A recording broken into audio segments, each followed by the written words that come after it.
Hey guys, good morning and welcome back to this week's episode of What the Heck Do You Do? A weekly podcast where we highlight business owners doing unique and unusual things. Coming to you live from BDLocal studio here in downtown Tacoma every Thursday at 9:30 a.m. This week's episode is sponsored by Voy Home Services and Rich Rhodes with New York Life. If you're interested in coming on the show or becoming a weekly sponsor, you can reach out to me at rich.rhodes@gmail.com and we'll get you all set up. And without further ado, I want to introduce this week's guest, Mr. Nick Baker, owner of Voy Home Services. How are you, sir? I'm doing very well. How are you doing, Rich? Awesome. I appreciate you coming down. Yeah, not a problem. It was really fun. Yeah, so every once in a while we run into some scheduling snafus, and so Nick was kind enough to help me out in a pinch, but I'm super excited to have you here so we can learn a little bit more about you and what you do. Yeah. So why don't you kick us off and tell us what the heck do you do? What the heck do I? Well, I've had a lot of my customers who will ask me, what don't you do? So I really kind of consider myself to be a cleaning expert. So if it needs to be cleaned, can be cleaned, wants to be cleaned, I clean it. I don't clean your dogs, but, we do carpet, we do tile upholstery, we do tile and grout. And we also do upholstery, but we also specialize in roof cleaning. I'm a soft wash certified roof cleaning specialist. So those are kind of my main focuses. I do large scale pressure washing jobs, exterior house cleaning. We do gutter cleaning. I do some gutter repairs. We also offer window cleaning. But my focus is really on the carpet side of things and also on the roofs, on the roof cleaning. Gotcha. So you mentioned soft wash roof cleaning. So what is that, and how does that compare to other methods? There's a lot of loose terms out there when it comes to soft wash.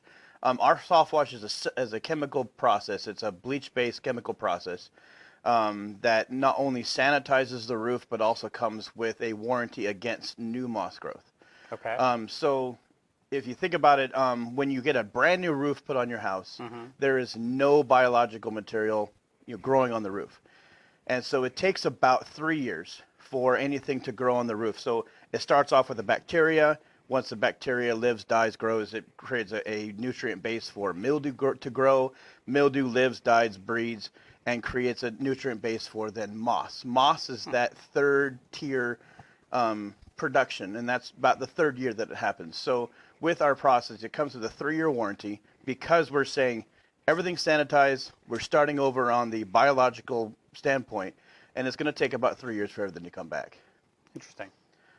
So, but following that up, and what really gets people, kind of in awe is we actually have a product that can extend that warranty because the soft wash does not do much for preventing the new growth to happen. Like if you think about it, like a lot of people are putting down zinc. Zinc, you sprinkle the zinc on the roof. It creates what they call it, an inhospitable environment for things to grow. It doesn't actually kill anything. Zinc is a zinc sulfate, so it's zinc and salt. So the salt dehydrates it. The zinc creates an inhospitable environment, but it doesn't actually sanitize anything. It just sort of stops the growth for about 6 months. Okay. After 6 months, all that's rinsed off, and now everything starts growing like it was never even happened. Right. With my process, it actually kills everything. Resets. Kills it, resets, now it's got to start completely over again. Gotcha. And that's why we can give that 3-year warranty. So as long as you do it every 3 years, hypothetically, you're catching that process right as the moss is just starting again, and then you send it back to zero. And so what I always recommend for the client is that they, after about 2 years, because it's a 3-year warranty, but on the 3rd year, it's a limited warranty on that 3rd year. Mm-hmm. So after about 18 months to 2 years, we come back and we add a microbiocide with an acrylic bonding agent. A what? A microbiocide with an acrylic bonding agent. So what it is, the soft wash kills everything, but the microbiocide prevents new growth. It actually sprays it on. You spray it on. And it's more like a hormone that just keeps anything from being able to germinate on the roof. But because it is a microbiocide, it is not, in fact, a biocide. It will not kill anything. it will only prevent growth. Okay. So once we've killed everything off the roof, we can then spray on the microbiocide, which will prevent new growth, and that extends that warranty from 3 years to 7. And so instead of, like, people ask me, well, how often should I clean my roof? My answer is always, if you do it right, you should never have to clean your roof. You just continue to keep it in an inhospitable environment, then Correct. Then you never Yes. have to. Okay. Yeah. Interesting. So what's the other than moss sort of being ugly on a roof? Like what's the downside of letting moss grow? Like what ultimately can happen to the house or the roof? I love that question. So moss and mildew. Mildew is actually your enemy. Moss is more like an umbrella. Only it holds moisture in. It shades the sun. So the sun is the enemy for mildew. When mildew is being hit directly by sun, it dries it out. It makes it kind of like slow down, almost stop. But during the rain season, or even when it is sunny, if you've got moss on your roof, the moss is then shielding the mildew from the sun and retaining moisture. So the mildew is really the organism that destroys the roof. The mildew digests the sandstone that they used as a filler to hold the granules to the roof. So I said it kills it in 3 ways. So that's direct digestion. It's just literally eating the roof. Mm-hmm. Now anything that eats, if you've ever had a dog, what it does in their backyard, that's what mildew does on the roof, and that's very acidic. And so all of that, acidity is also breaking down the roof, which makes it, of course, easier for the mildew to digest. But number 3 is mildew is also a very dark organism. So if you have a light-colored roof, you get it covered in mildew. Now that roof is very dark. Now what happens to a dark surface in the sunlight? It's much hotter. Right. So that's actually going to dry out that roofing much faster, which is going to accelerate the deterioration of that roof. And so those are the 3 ways that mildew are very bad to have on your roof. There's a lot of people who, they'll go to sell their house and you'll see these fantastic photos on the internet of this great house that's for sale, and they've got drone footage on top, and I'm looking at the roof going, oh my God. But there's no moss on that roof. Yeah. Sometimes the moss just won't grow. It's only the mildew, because they'll get just not enough sunlight, or just enough sunlight where it's, or the sun is coming at just the right angle where the moss just doesn't really want to grow, but the mildew does. But the mildew is what digests the roof, and people are like, well, there's no moss on the roof, it's fine. But that's actually incorrect. The mildew is what digests the roof. Gotcha. So when I got up on my roof a couple of years ago and just kind of chiseled off the moss, I wasn't doing a whole lot for the future of the roof. I was just getting rid of the cosmetic problem. Yeah, you're getting rid of the cosmetic problem. You're getting rid of the areas where that mildew is going to digest in overdrive. I mean, it's going to get to eat that roof no matter what. Right. Whereas the other areas, it's sort of seasonal. In the summertime, it stops, and in the wintertime, it goes again. But underneath the moss is a kind of a biodome. It's this cute little incubator for the mildew. And I actually did a project for Stephanie Prosser with Prosser Construction. She was doing this big rehab on this house, and the house had little bits of moss just randomly all over the roof. Uh-huh. Not a lot of mildew, but a lot of just like a little bits of clumps of moss everywhere. And as I was going through with the backpack blower and blowing off that moss, everywhere where there was a chunk of moss that had fallen off was a little ring underneath where there was no granules for the ring. And that's actually where the moss was keeping the water right there and allowing the mildew to just digest our roof right there where the moss was sitting. So it's literally eating in a circle and just like a tumor almost. Like Yes, exactly. Growing. Wow. I'm almost 40 years old, and I never knew. I just assumed moss was just kind of this ugly thing, and it seemed like it was bad, but... Yeah, I mean... Bacteria, mildew, moss. Okay. Yeah, bacteria, mildew, moss. So the insurance companies, I believe, bless their hearts, they do fantastic work, but they really spread a lot of misinformation about moss, because they will not call you up and say, Rich, we have a problem with your roof. It's got mildew on it. You need to take care of it. Mm-hmm. They don't care. They don't call you until the moss happens. Yeah. So everyone thinks it's the moss that kills the roof. and if they just have mildew streaking, that they're not worried about it.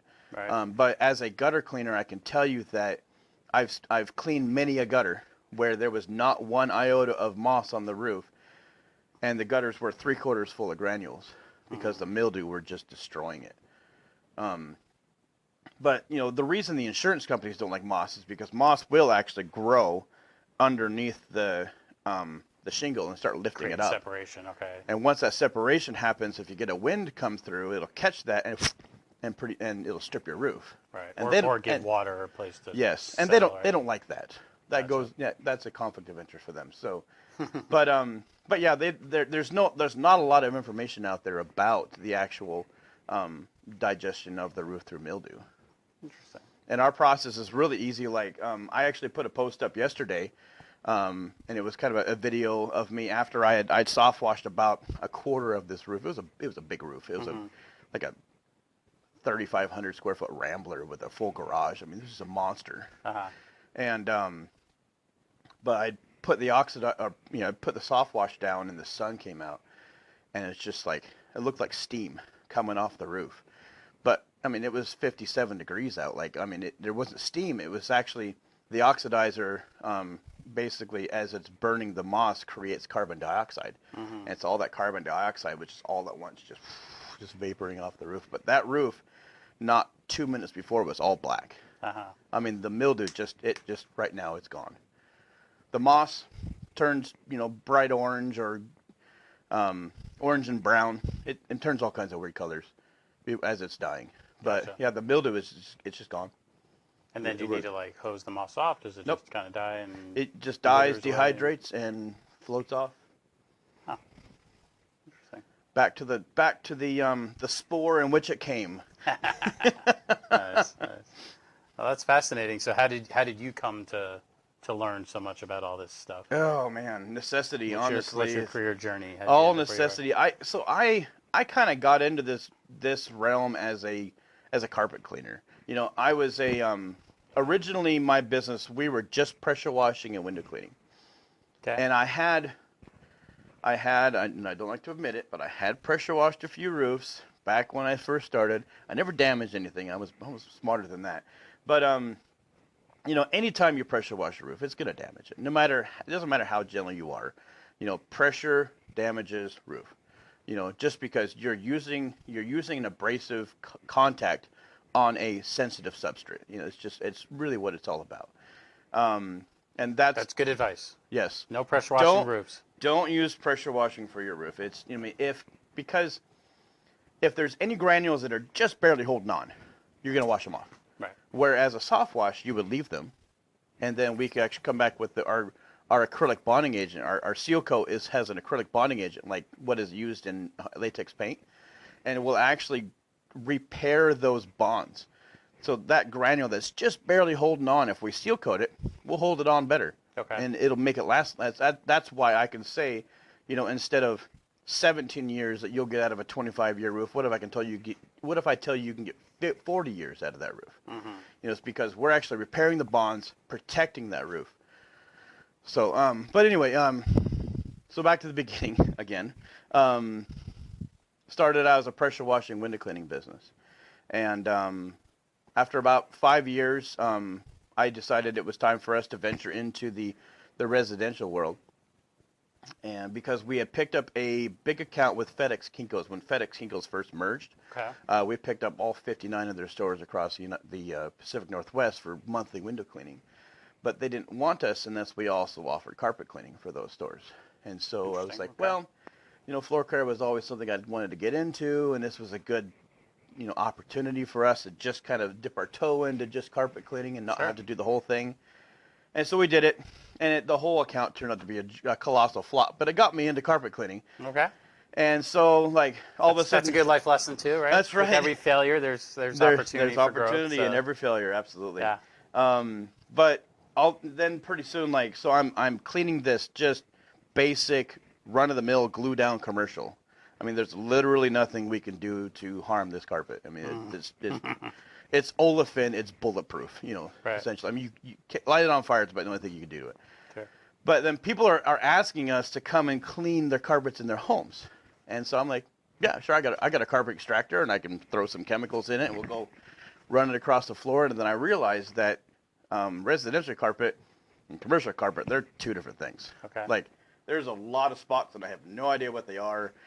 But at the time, it was like, I had been a pressure washer, and I had been a window cleaner for like 5 years, and I knew a lot about the industry. I knew about how to get chemical stains off of glass. I knew how to repair glass. I knew how to do restoration.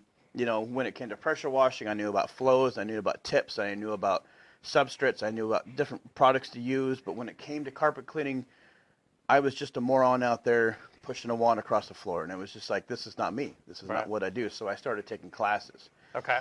And I actually took a week-long course taught by a guy who actually developed a carpet cleaning company. He started it when he was 18. By the time he was 40, he sold it off and retired.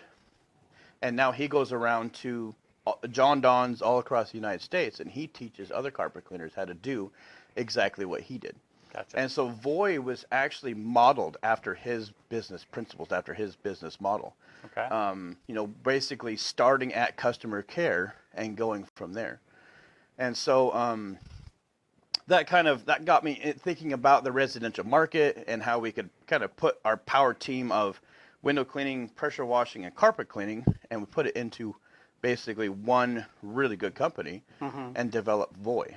And so when I first launched Voy, it was like my main focus was on carpet cleaning. That was my customer care product. But it was like, I had done roof cleaning before, so I kind of threw it in there like, yeah, and we also do roof cleaning. If you look at the original video that Tim Kraus did for me about 2.5 years ago now, yeah, when I first joined Ignite You, Tim Kraus did a video, and I talked about the products that I offered, and it was we do carpet cleaning, we do tile, we do upholstery, and we also do roof cleaning. Because at the time, roof cleaning was just sort of I didn't really want to do it. It was just sort of this thing that I did. But as soon as I started offering roof cleaning to residential clients, they started calling like crazy. Like, I got way more calls for roof cleaning than I did for carpet cleaning, and I'm going, that's very interesting. It's a very interesting, what do you call that? Market analysis to do that, And people are just like, oh, you also roof cleaning? Oh, you also offer roof cleaning? People are just asking all the time, and so that was the same aha moment that I had when people started asking me to come and clean their carpets in their house, and I really didn't know a lot about it. That was that same, okay. So that also brought me down a path of learning. It was a time of, okay, if we're going to do this, we need to know what we're doing. We need to make sure we're not harming people's roofs. We need to make sure we're doing this right. And I had kind of followed the general consensus that soft wash, as far as a chemical process, was bad, and that it was not good for the environment, and who wants to go around spraying bleach everywhere, and that's not good for anything. But I was saying that from a position of ignorance, and I'll admit that right now, everyone. I was just straight up ignorant. But when it came to the point where I was coming to roofs that I just could not clean, like anything over 812 pitch, you can't walk on the thing, and be able to clean it, not effectively. So I started doing some research into actual soft wash process, and it wasn't until I actually contacted the founder of Soft Wash Systems down in Florida, and he started putting me through some of his YouTube training, and then I actually signed up for Soft Wash Academy. I was just like, all of a sudden there was kind of this moment where all of this misinformation I had been spreading for the last couple of years was like, oops. Okay. So, since then I've gone through the academy. I've got my certification. I know how to handle it properly without destroying the plants, without polluting the ground. It's a treatment. It's not a wash. It's not something that you spray up there and then rinse down the drain. It's something you spray and you leave. It just stays up there. And that's really the most effective way for it to happen. Gotcha. Because then it's there's a question online. They want to know what the significance of Voy.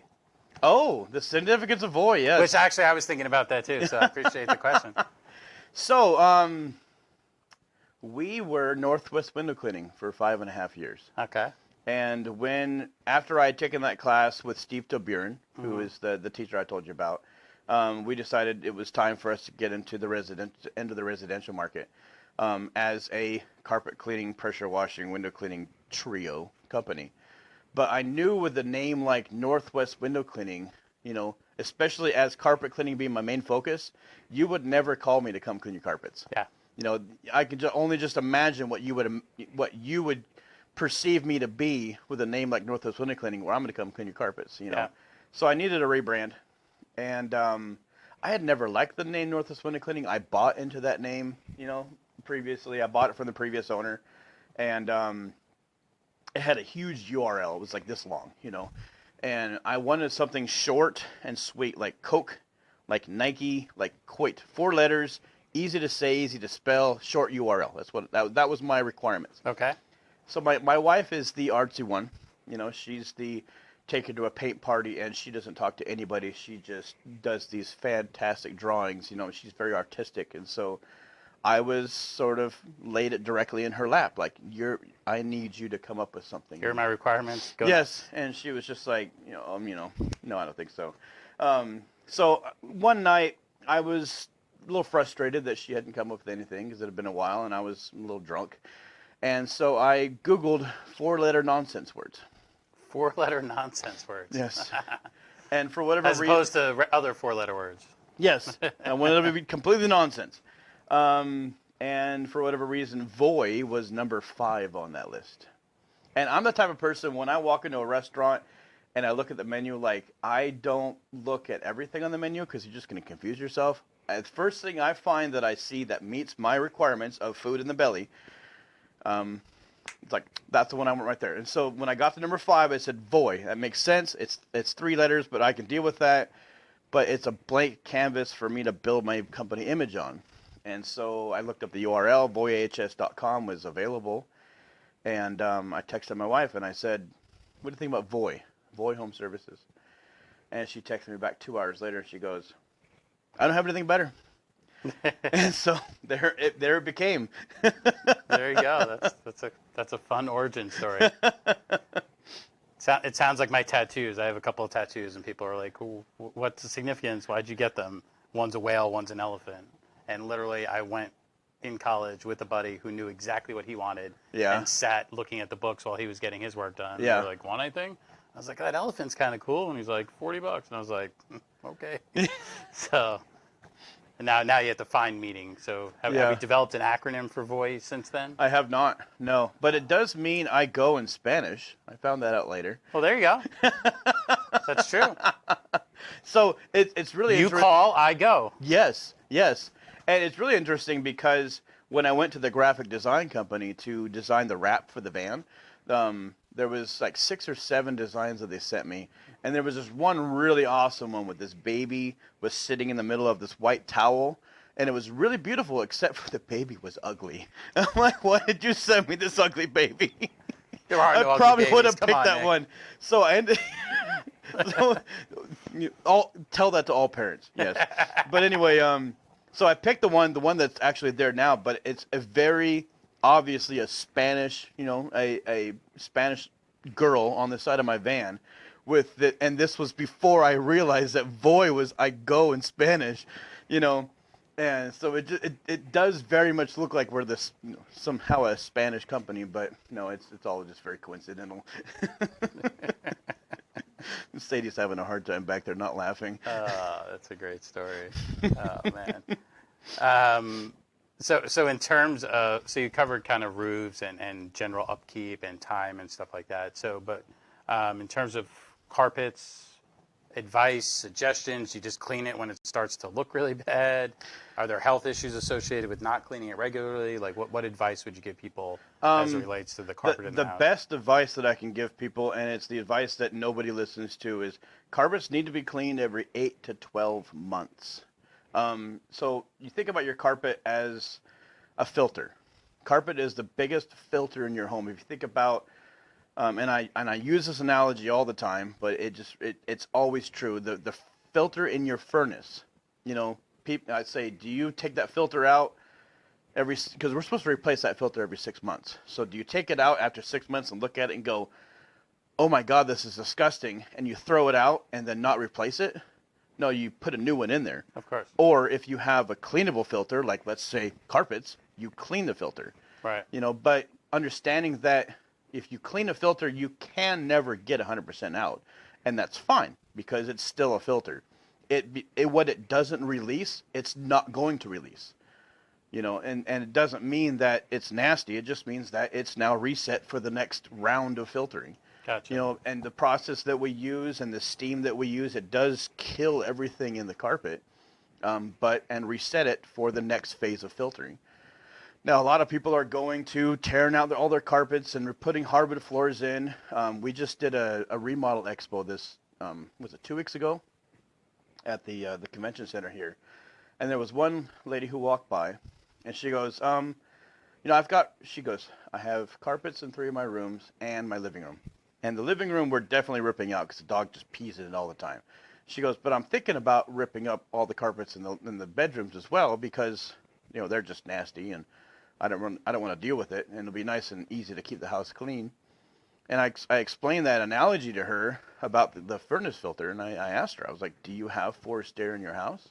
She goes, no, we have baseboard heat. And I go, so you will be essentially ripping out any filter in your house. You will have no filter whatsoever anywhere in your house. And your indoor air quality is going to go to nothing when you do that, because you have to have something to filter out the mildew, the pollen, the dander, you have to realize that dust is not just outside dirt. Dust is skin cells. Right. We all live, we all breathe, we all shed 1.5 grams of skin cells a day. And so all of those skin cells then filter into your carpets. And of course, we have microorganisms that live on our bodies. We also have microorganisms that live and breathe in our carpets, and they digest those skin cells. And anything, like I said before, that lives and breathes also does the number 2 in the carpet. It's on a micro scale, but it is a natural part of the process. And so that has to be cleaned out.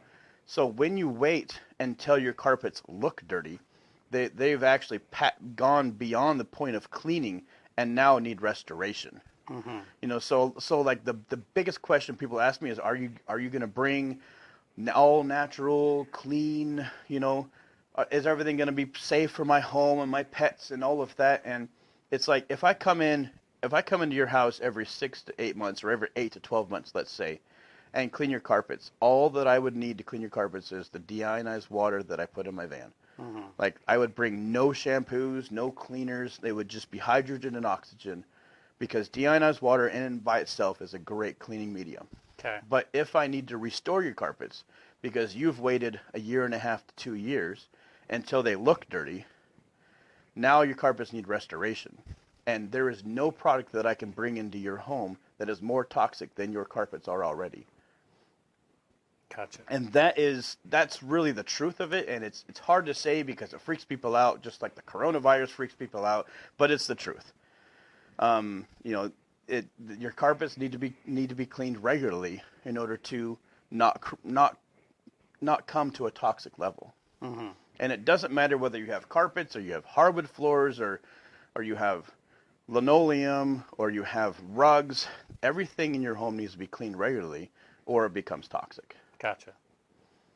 So does, if somebody does go the hardwood route, either by choice or because they bought a house with it, do area rugs at least provide like a mini filter? Like, absolutely. Would you recommend that in most rooms, just so something's catching? Because mm-hmm. I guess if without the carpet, then the stuff sort of settles on the floor, but then you open doors and windows and does it just kind of like kick itself back up and then you're breathing it in again and stuff? Yeah.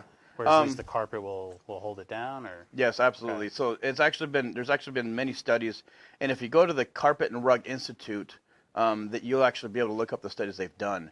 But a particle of pollen in a completely still room. So like if we sealed this room off from any heat or air movement and put a particle of pollen in here, it would take it 8 to 12 hours to fall all the way to the floor. And all it would take is a swipe of our hand, and it would be right up back into the air again. on a hard floor. So carpet has about a 94% retention rate. So if that particle of pollen falls onto carpet, 94% is not going to be able to be released because, like I said, carpet's a filter. It doesn't like to release things. Gotcha. You have to chemically suspend that piece of pollen in something else in order to extract it. And that's what carpet cleaning is all about. That's what actually makes me a great carpet cleaner is I understand the science behind carpet cleaning. The reason that I use deionized water is because I don't have to focus so much on pH neutrality and soil suspension in order to get that out of the carpet. The deionized water literally just rips it out. It's just like, yeah, you're coming with me. I don't care. Very cool. So, but yeah, about every age 12 months. And we actually, a lot of people are like, well, that's expensive. I can't afford that. I have a really great program called our Stay Voy Clean program. So my tagline is, your home isn't clean until it's Voy Clean. But once it's clean, how do we keep it clean? Mm-hmm. Well, we put you on the Stay Voy Clean program. So the Stay Voy Clean program is a membership where, let's say, for example, we came in and we cleaned all the carpets in your house and reapplied the protectant so that if you spilled something, it would stay on the surface rather than soaking into the carpet. Let's say it's about $600 to do your house. You've got a nice house. It's 1,500 square feet of carpet that we have to clean, and so it's about $600 to come in and do that. Well, for $60 a month, I'll come in every 6 months, and I'll clean all the carpets, reapply the protectant, and be in and out, nice, easy, no chemicals, deionized water only. Reapply the protectant, and we're out. It's nice. It's a really great program. I'll send you an email at the beginning of the month and say, Rich, you have an appointment due this month. Just let me know when's a good time for us to come by. You can leave a key under the mat. You can leave a key with a neighbor. And you guys will move all the furniture and put it all back and do all that stuff, or are you asking customers to do that? So it's a revolving program. So the first time we come to clean, let's say we come in to clean and it's a restoration. You haven't had your carpets cleaned in 5 years. So we're gonna move the furniture. We're gonna vacuum under the furniture. If we really need to clean under the furniture, we will, and we'll put the furniture back on foam blocks. Typically speaking, you don't need to clean your carpets under furniture because you don't walk under the furniture. Okay. I mean, unless you do. I've been to your house, but if people have cats, sometimes we will need to. But typically speaking, carpets under the furniture don't need to be cleaned because there's nothing being ground into the carpet. You have to realize that everywhere you walk, your feet crush the pile, and as the pile gets crushed, it grinds everything that I was talking about, grinds it into the carpet. Whereas under the furniture, there's nobody walking, so everything just sits on the surface, and it can really just be it can be extracted with just a vacuum. Okay. Makes sense. So 76% of all of the dry soil in your home is actually not water soluble, which means that 76% of the work is done with our vacuum. So the $70,000 hot water extraction unit that I bring only does 24% of the work. Gotcha. But it's 24 very important percent. The very important percentage. Right? Yes. But anything you like, you'll see it when I come over, like when I vacuum the edges, when I vacuum under the couches, like it really revitalizes everything under there because nothing's ground in. Nothing can get ground in because it just sits on the top and then it just sort of sits there. But now, that being said, we do come in with a high efficiency HEPA filtration vacuum, and that's very important because typically speaking, the vacuums that you buy at like Fred Meyer or Lowe's or Home Depot, they're consumer grade vacuums. They may call themselves high efficiency or like HEPA, but if they don't actually say HEPA, they're really only filtering about 80 to 89% of everything. Gotcha. I don't know if you remember about last year or the year before, we had the really big fires in eastern Washington, and they told people to stop vacuuming their houses. Well, the reason is that most people don't have a HEPA filtration vacuum in their home. And so the ash particles are so fine that they would literally get vacuumed up in the vacuum and go right through the filter and into the air again. So a vacuum is designed to pull particles out of the carpet. Now, so you don't, if your vacuum can't retain those particles, you want to leave them in the carpet because you don't want them in the air where you have to breathe them. Your carpets. You want them out of your house, ideally. Yeah, but if you want can't them get them out of your house. You want them down here, not yes, up here. exactly. Right. And so that's why they issued that order to stop vacuuming your carpets because the particles were just so small. You were just blowing them to the air. But the vacuums that we use are HEPA filtration. So that's 99.97 to 99.99% of everything that goes into that vacuum does not come out. It retains it. Gotcha. And so, when we are vacuuming everything under the couches or everything under the beds and the corners, we are retaining it. We are not distributing it back into the air. Makes sense. That's awesome. Yeah. You are a wealth of knowledge, sir. Oh, thank you very much. I appreciate that. This was awesome. So, so if somebody heard all that and they're interested, either from a roof perspective or from a carpet perspective, what's the best way for them to reach out to you? Call the office. I've got a lady working in the office. We've had an office manager now for about 8 months.